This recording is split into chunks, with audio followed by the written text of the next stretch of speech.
Hi, everybody. Hi, I'm Reverend Catie Darrah, and I'm Darrah Bryant's the ministerial intern. and we are the ministers serving First Parish in Needham, Unitarian Universalist. And Happy New Year. Welcome to 2023. We're very excited to see you for our first couch conversation of the new year. Woohoo!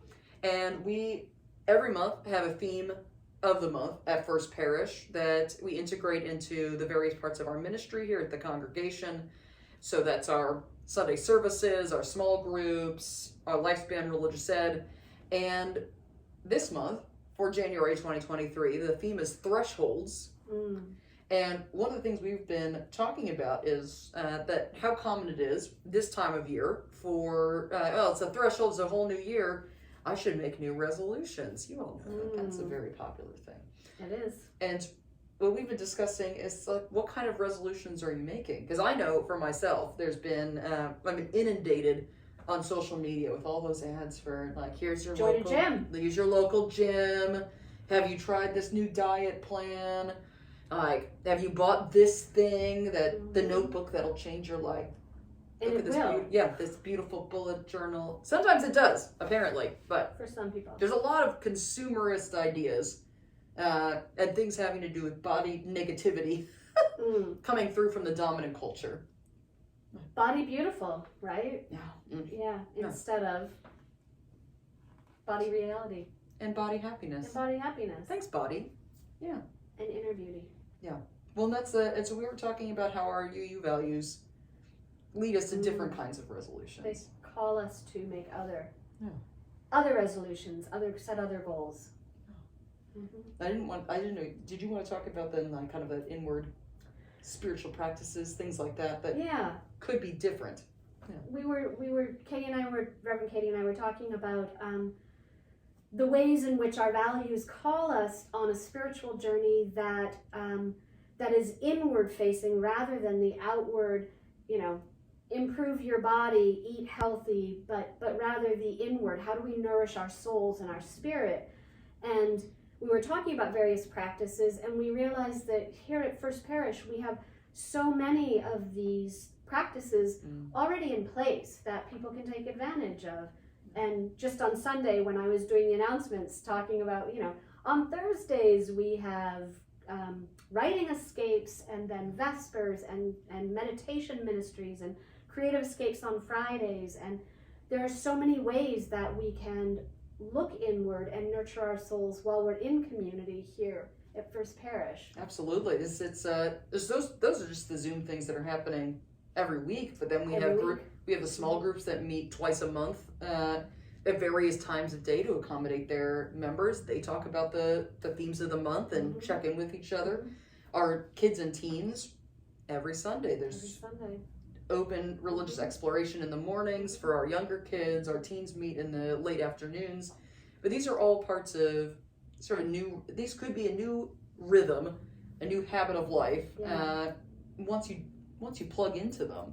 And that's something else I've been thinking about, is that part of why the gyms advertise this time of year is that people sign up for the gym, then they struggle to go, and then they don't go, but they forget February, they're not going anymore. Yeah, they forget that they paid for it, and then the gym just makes money off nobody using their machines. That's how it works. And part of the struggle of making a new habit is it actually does take a lot of time. You can't just say like, well, now I've crossed the threshold into the new year and I'm going to behave completely differently. Your body and your brain actually everything needs new muscle memory, new nerve memory of, well, now this is how I plan my week. I actually make space for that Zoom meeting every week for First Parish, so I can nourish myself creatively, so I can nourish myself spiritually. I am going to start going on walks in nature and enjoying the beauty. Well, then I actually have to schedule that into my calendar. And it usually takes about 2 months and lots of failure. Like, oh, I forgot to do it. Oh, I forgot to do it. I forgot to do it. But I also love the idea that failure isn't failure. Failure are learning experiences, because every time you fail, you're crossing another threshold back into commitment to whatever your intention is. And So yes, you will fail. We know that we're going to fail, and to accept that, and then say, okay, I'm starting out again new and fresh on Yes. that threshold and recommitting, because it does take time, and Yes. it does take practice. And in fact, perfection should never be our goal with any of these Yeah. resolutions, because it won't work. Mm-hmm. It's perfection is just part of the white supremacy culture that many of us were brought up in, and it means that we've become very ashamed of making mistakes and failing, when in fact those are essential to us learning and adapting to a new habit. And I think sometimes it's the way that we talk ourselves out of making change. We're not confident of our success, so we're not going to try because we don't want to fail. Yes. Rather than saying, let me try and see how far I get, because it's a journey. Yeah. We don't arrive when we cross the threshold. We're starting the journey, and that the journey means that we might stumble and fall, and we get up and keep going. Yes. And we might stumble and fall and say, you know what? This wasn't the right path. Right. I need a different spiritual practice, yes. because, I can't sit still for meditation or whatever, right? But it's good to remember that mm-hmm. it takes time for something to feel as part of your daily routine. You do it every week. That it's a new habit. Because then we often tell young people in the congregation, but it's useful for all ages, that they, if they're not sure about a new RE experience, they really have to come 3 times before they decide they don't want to do it anymore. And that's actually good for us. It's can I not sit still during meditation, or is it because I've only done it twice? Do you need to do it a few more times? So all of these, they just take time, and that's a benefit that we have at this fresh new year. We feel like we have a whole 12 months to get used to a new thing. I'm also thinking about the children's book that my toddler really likes right now. It's called Loving Kindness. I can't remember who the authors are. I picked it up at the UU General Assembly, the national meeting this past year. Beautiful illustrations, but it goes through all different people. It's basically the meditation, the loving kindness meditation, where it says, I'm blessed, I love, and I'm loved, and I make mistakes, and it's okay to make mistakes, because that's how we learn. That just repeats that for everybody else in the book. I touch the earth that connects us all. It's very sweet.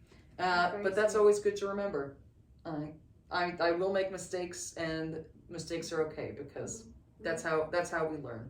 And I also want to add to that we're so quick to forgive others who stumble and make mistakes, but we forget that we need to turn that forgiveness on ourselves. Yes. That we can make mistakes, and it doesn't make us bad people, and it doesn't make us failures. It makes us human beings. Yes. It's what you do after that. It's the choice to continue on that path.